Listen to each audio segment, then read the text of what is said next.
കുട്ടിക്കാലം എന്ന് പറയുന്നത് നമുക്ക് മധുരം ഒരുപാട് ഇഷ്ടമുള്ള ഒരു കാലമാണ്. ഒരുപാട് മധുരം കഴിക്കുന്ന കാലമാണ്. അതുകൊണ്ട് തന്നെ മിക്ക കുട്ടികളിലും പാൽപ്പല്ലിന് കേട് എന്ന് നമ്മൾ കാണാറുണ്ട്. ഈ പാൽപ്പല്ലിലെ കേട് പെർമനന്റ് ആയിട്ട് വരുന്ന പല്ലുകളെ ബാധിക്കുമോ? പലരും നമ്മളോട് ചോദിക്കുന്ന ചോദ്യമാണ്, ഡോക്ടറെ ഈ പല്ലിലൊരു പല്ല് കേടായി, അപ്പൊ ഞാൻ അടയ്ക്കാൻ വന്നിട്ട് വെച്ച് കഴിഞ്ഞാൽ മറ്റേ പല്ലോട്ട് പടരണ്ടല്ലോ എന്ന് വെച്ചിട്ടാണ്. അപ്പൊ അത് ഒരു കാര്യം പറയുകയാണെങ്കിൽ നമ്മൾ ഒരിക്കലും ഒരു കേട് ഒരു വേറെ കേട്ടിലോട്ട് പടരില്ല.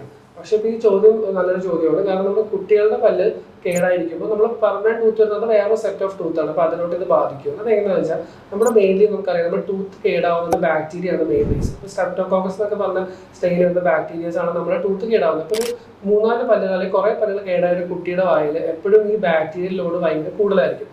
അപ്പോൾ ആ കുട്ടിയുടെ വായിലോട്ട് ഒരു 6 വയസ്സോ ഒരു 5 വയസ്സൊക്കെ ഒരു പെർമനന്റ് ടൂത്ത് വരുമ്പോൾ ഓൾറെഡി നല്ലൊരു ബാക്ടീരിയൽ ലോഡുള്ള ഒരു വായിലോട്ടാണ് ഒരു പെർമനന്റ് ടൂത്ത് വരുന്നത്. അപ്പോൾ എന്ത് വന്നാലും നമുക്കൊരു പല്ലൊന്നും കേടില്ലാത്തൊരു കുട്ടി അല്ലെങ്കിൽ ആ പല്ലുകളൊക്കെ കേടുകളൊക്കെ അടച്ചു വെച്ച് നല്ല ഹൈജീൻ മെയിൻറ്റെയിൻ ചെയ്യുന്ന ഒരു കുട്ടീനെ വെച്ച് നമ്മൾ കമ്പയർ ചെയ്യണമെങ്കിൽ കേടായിട്ടിരിക്കുന്ന വായിലോട്ട് ഒരു പെർമനന്റ് ടൂത്ത് വരുമ്പോൾ ഓട്ടോമാറ്റിക്കലി ഈ ബാക്ടീരിയ അവിടെ എവിഡന്റ് ആണ്, അവിടെ കൂടുതലാണ്.